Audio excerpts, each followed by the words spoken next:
Secrets of the Dragon Emperor, Session 3 Recap. The party continued their journey up the pass, navigating with ease. Along the way, the wolfkin and his wolf companion detected the scent of another canine on the wind, mingled with the acrid odor of poison and the palpable stench of fear. Their heightened senses alerted them to potential danger as they advanced. Soon, they heard faint moans emanating from a dying man lying in the middle of the pass. It was obvious he had been poisoned, evident from his black veins and bloodshot eyes. The party sensed more threats lurking nearby, catching glimpses of breath steam and hearing the faintest shuffling.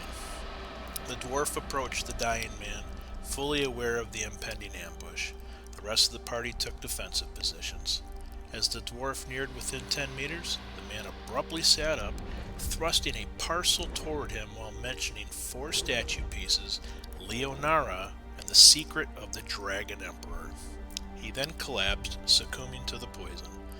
Immediately, a voice hidden behind the rocks challenged the party to leave.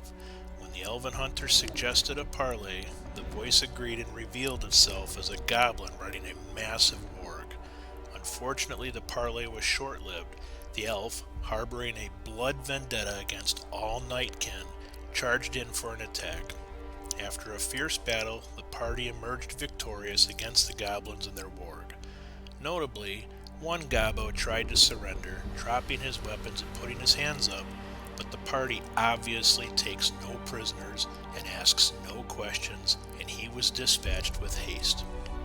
After collecting a map and a piece of a statue, the group pressed on through the pass. About 2 hours later, several members heard human screams of pain and anguish, prompting them to investigate.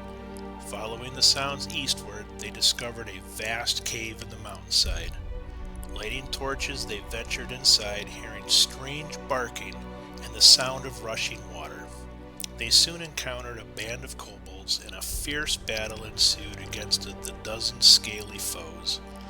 Ultimately, the heroes triumphed, even dispatching a kobold that attempted to flee. However, there was no time to rest, as an underground quake caused rocks to fall on the mallard fighter, extinguishing the light from his helmet. In the ensuing darkness, a terrifying sound grew closer.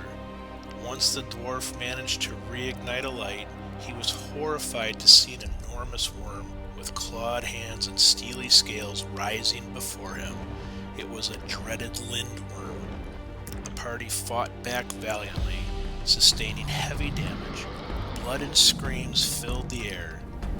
In a mishap, the elf hunter accidentally poisoned herself while retrieving a goblin poison-tipped arrow from her quiver and subsequently collapsed before the great beast. The remaining heroes fought on bravely, but the wolfkin, horrified by the creature's screams, ran off a cliff in the dark, plunging 3 meters into an icy pool. The other 3 heroes were eventually swallowed whole. Despite the dire circumstances, they fought back from within the beast, finally cutting their way out. They emerged victorious, but their companion, the elf huntress, lay dead.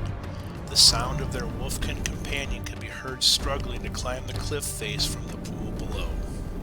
Will the elf live? Will the wolfkin survive the water? We'll find out in Session 4.